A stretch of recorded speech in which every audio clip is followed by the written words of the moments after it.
on the dashboard. Okay. Me? Mhm. This is the Convertamatic 26 AXP. Basically, here's the key. Turn it on. Computer loads.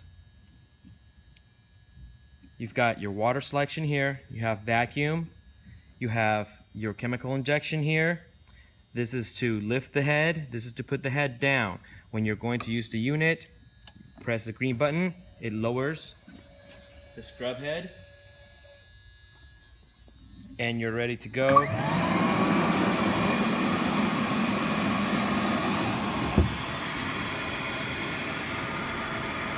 To raise the head, you press the red button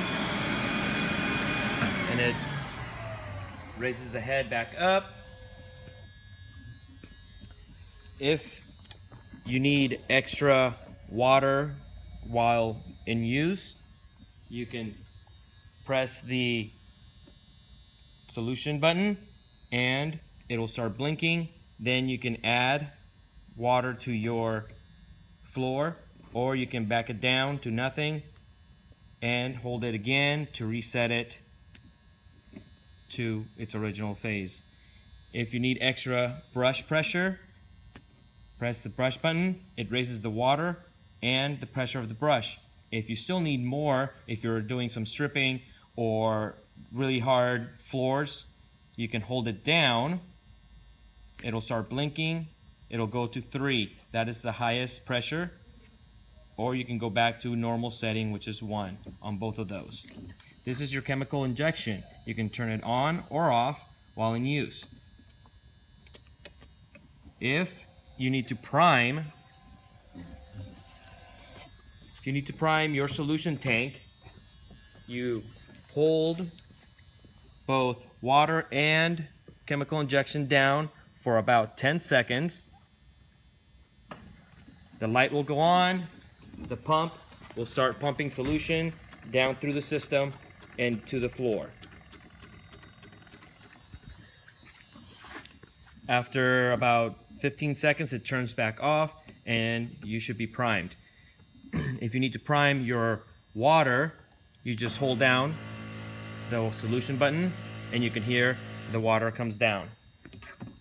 When you are ready to use the unit, if you only want vacuum, you drop the squeegee assembly and you turn the vacuum on.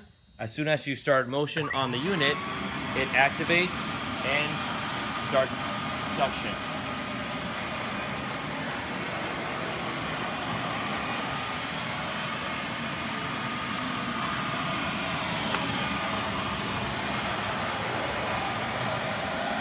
Turn it off, you press the vacuum button again, and it turns off the vacuum, and you can raise the squeegee again. To remove the squeegee, you have 2 knobs here. Turn counterclockwise, pull out, and remove your vacuum hose. Vacuum hose will have a little bit of water in it, solution in it, so just be careful with that. It can hang like that. To reinstall, it's opposite. Lift and turn clockwise till it's tight. It does not have to be over tightened or you will strip out the inserts. Then you can install your vacuum hose. This is your drain hose. When your tank is full or when you're putting the unit away, you drop it down, hold it high, open the lid and drop it to the ground. It'll use gravity and drain your dirty tank out. Then you can hang it back up here. This is your recovery tank or dirty tank. You have what's called your vacuum filter here. It has a mesh to keep solids from getting sucked down into your vacuum motor. Do not put any water in here. As the dirty water raises, there is a float inside of the tank that will raise and your screen will change to this. That means that your tank is full and you need to drain it. You will lose all functions while this is in this condition. Once the tank is drained, the float would lower and you will go back to your normal screen, and you're able to use the unit again. The tanks are a 1-to-1 ratio, so full tank of clean water goes to around here. On this clear hose, you will be able to see the water. Means that you're going to have full tank in your recovery tank. So once your solution is down, your recovery tank should be full. You need to drain it before you add any new solution to your tank. This is where you add water to your tank.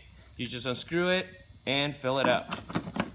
Then put it back in there. Careful not to get any solids into your clean tank, because they will get sucked into your solution filter and could clog the unit. Your solution, your soap goes in here. Follow the directions on the side of your soap bottle for dilution, or you can put it in here. Here is the dilution. This is a small magnet, and depending on what is recommended for the solution, you just set it to that. It just slides up and down, and then you're ready to go. Drops in here, press down, hold the top, and turn. Make sure that it's always straight. You don't want it up here because it causes stress in here, which will break the stem in there. The front of the unit has a nose that comes off. These are your two scrub motors. This is your lift actuator. The unit will be aligned and set up so that the height is set to its optimal use. And under here you have your pad drivers. To remove pad drivers, you press the red button, it clicks, and your pad drivers will automatically drop out of the unit. You can then take them out, dry them off, rinse them off, or replace the pads. To replace pads, you squeeze the center tab here, lift up, and replace the pad. To put them back on, you put the new pad in, press down in the center, and click the retainer on. This unit uses two pad drivers, one on each side. To reinstall the pad driver, lift head, slide under.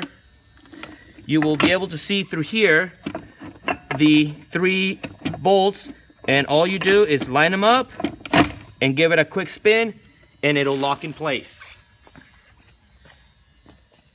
You can reinstall the nose cone, and you are ready to use unit.